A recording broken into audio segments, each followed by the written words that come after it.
The printed service manual from July 19, 1821 sits inside library archives today.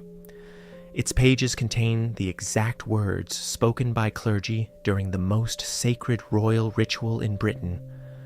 For centuries, this specific text included prayers for both the sovereign and their consort, recognizing them as partners in authority. Clergy spoke both names aloud during sacred moments of the ritual.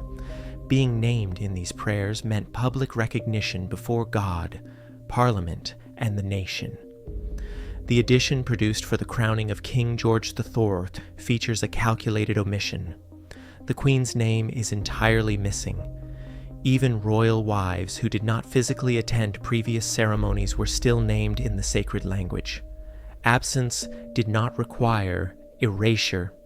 Westminster Abbey records show the liturgy was deliberately revised weeks in advance to ensure the clergy rehearsed a script featuring the monarch alone. Removing the name required deliberate editing. No blessing was offered for the royal couple. This silence replaced her legal title. Caroline of Brunswick had been married to George for 26 years. She had given birth to his heir. The law still recognized her as Queen of the United Kingdom. Yet the bureaucratic machinery of the state and the church worked together to present a ceremony where she simply did not exist. The origins of this suppression sit in correspondence dating back to 1795. Caroline crossed the North Sea from Germany to marry a man she had never met.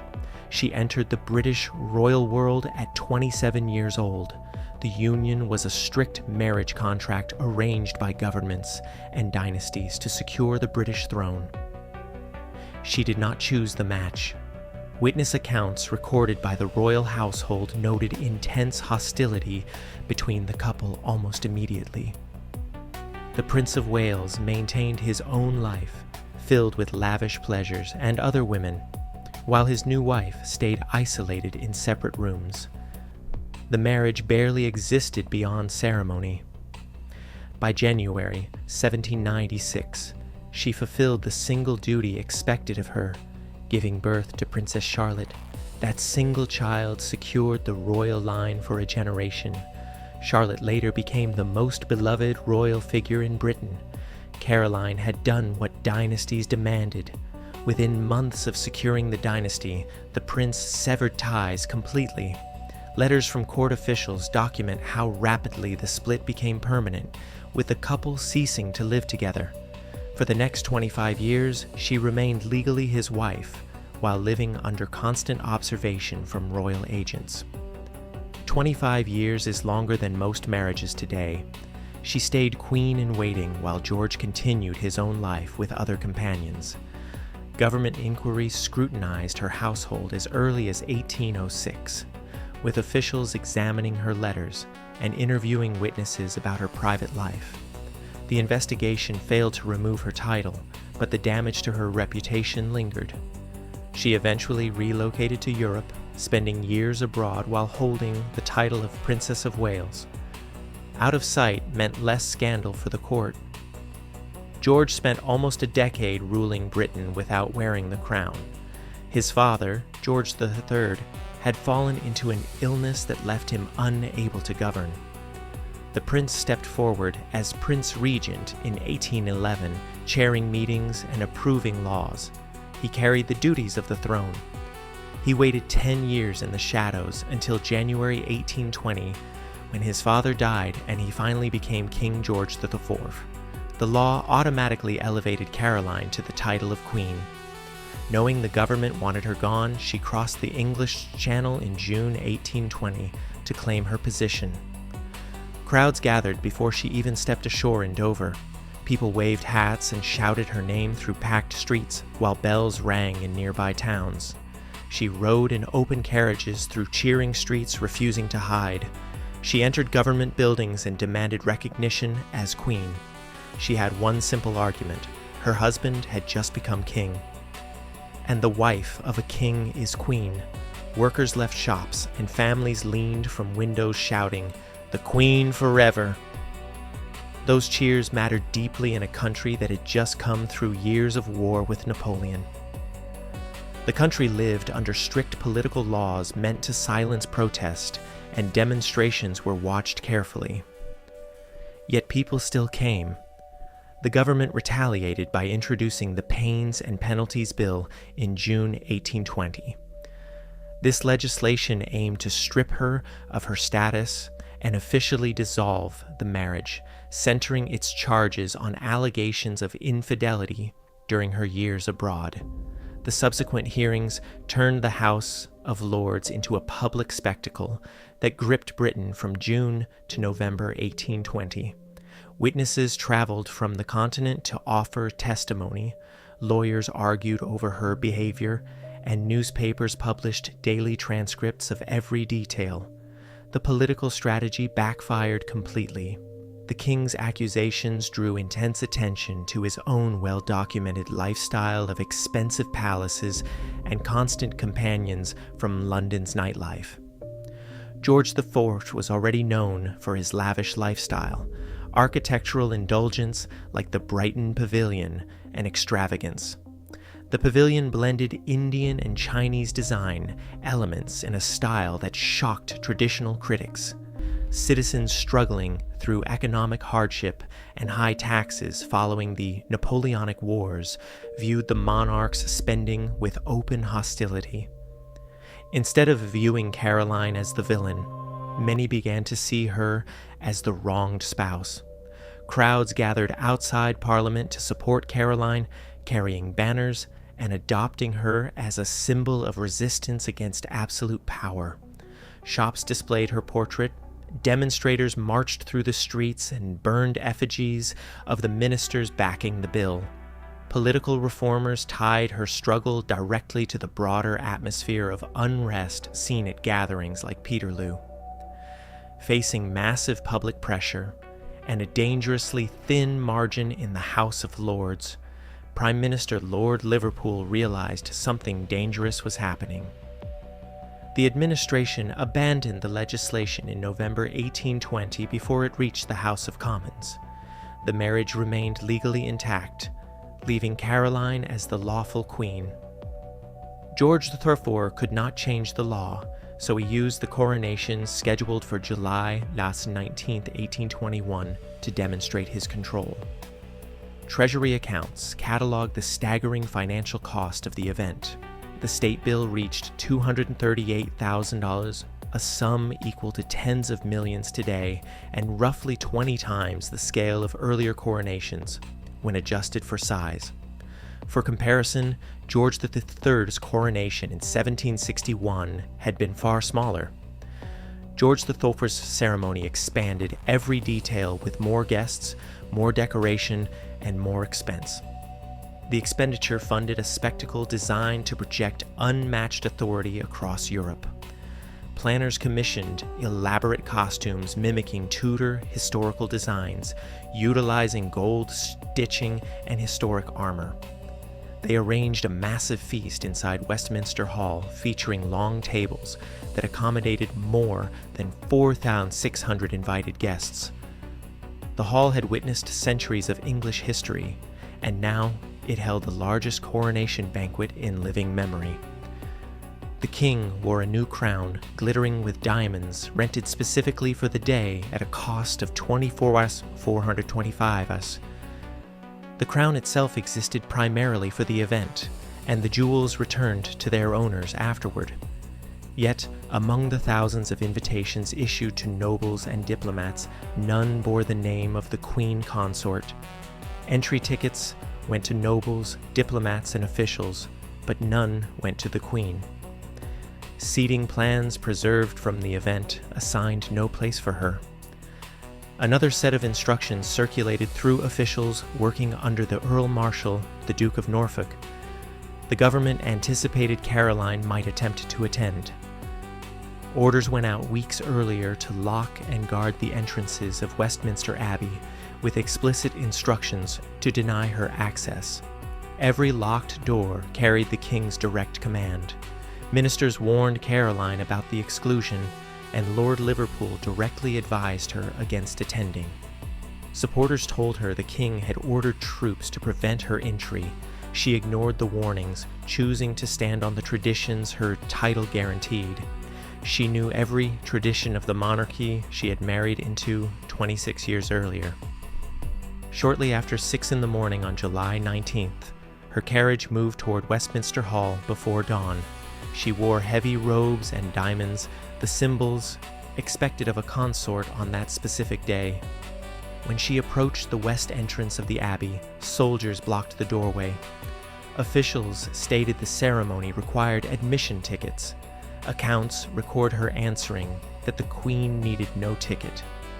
The exchange lasted several minutes before she turned away. She walked to a door leading through the west cloister. Witnesses wrote that she spoke firmly with the officials, insisting on her legal right to attend. The door closed again.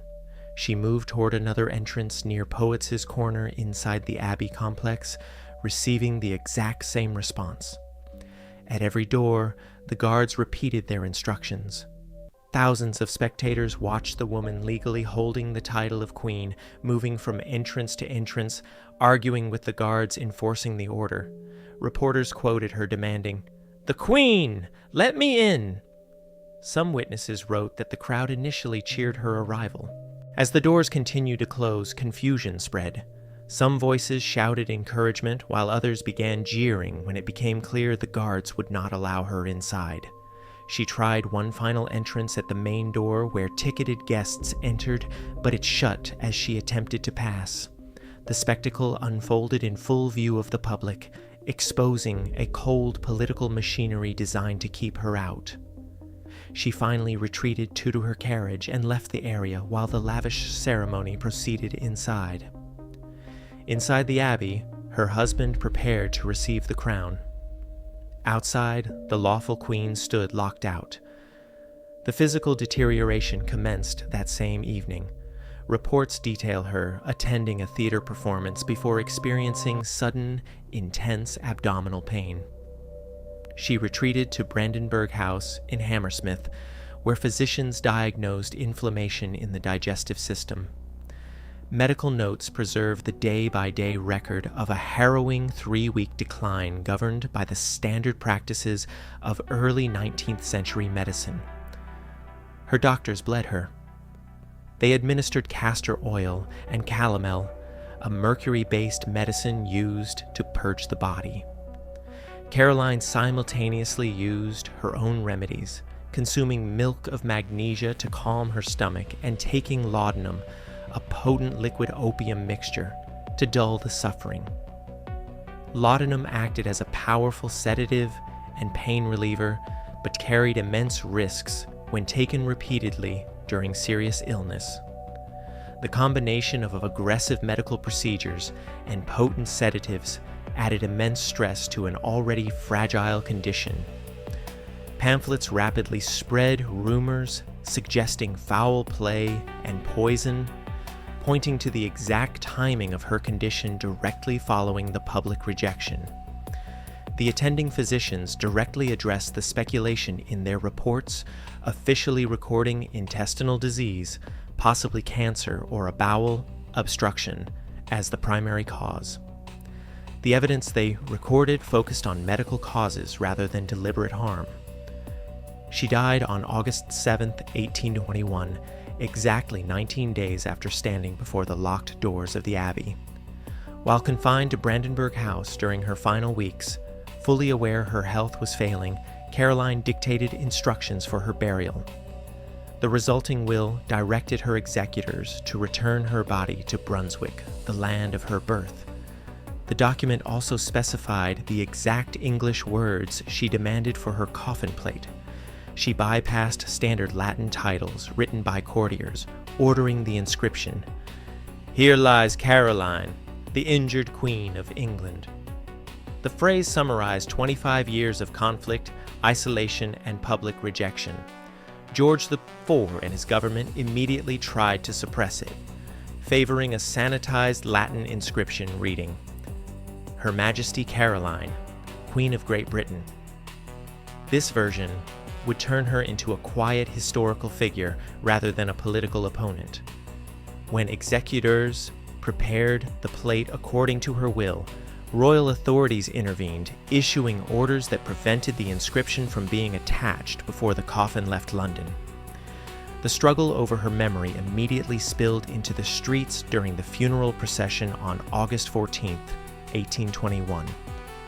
The country lived under strict political laws known as the Six Acts, which aimed to limit gatherings. Fearing that public mourning would shift into active demonstrations against the king, government ministers designed a travel route to avoid central London. Planning papers map the intended path north from Hammersmith Terrace, moving through Kensington, skirting Hyde Park, and traveling along Park Lane toward Marble Arch.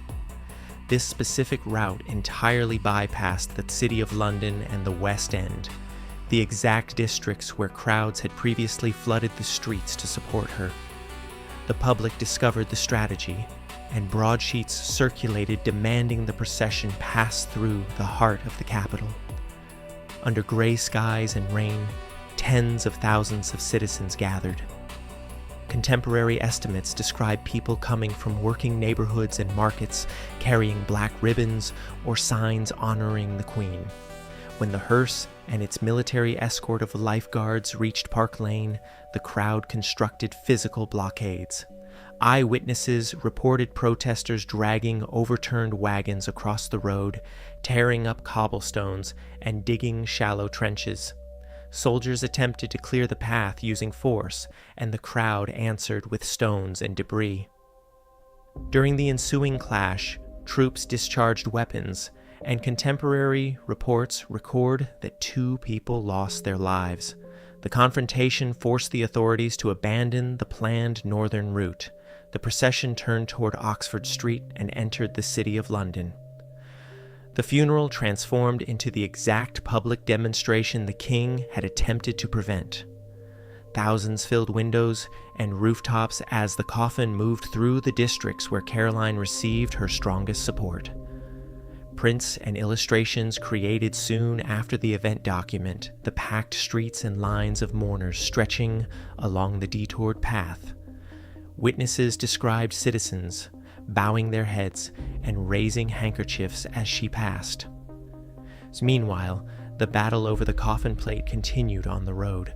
The executors carried the inscribed metal piece with them, and when the procession reached St. Peter's Church in Colchester, they successfully attached it to the coffin. Authorities acted one final time before the body reached the harbor at Harwich, forcibly removing the plate to ensure the accusation did not travel further. The body crossed the North Sea to Germany. Beyond the reach of British royal officials, the executors completed her instructions. The words she wrote survive on her tomb in Brunswick today. Caroline of Brunswick gave 26 years of her life, supplied the heir that secured the royal line, and endured a public trial designed to destroy her. The system she married into spent a fortune to lock her out of its highest ceremony and alter its sacred texts to replace her with silence. If you have ever given everything to an institution that erased your name the moment you stopped serving its needs, the archives from 1821 show exactly how that machinery operates. She left an accusation carved in stone that outlasted the monarch who tried to make her vanish.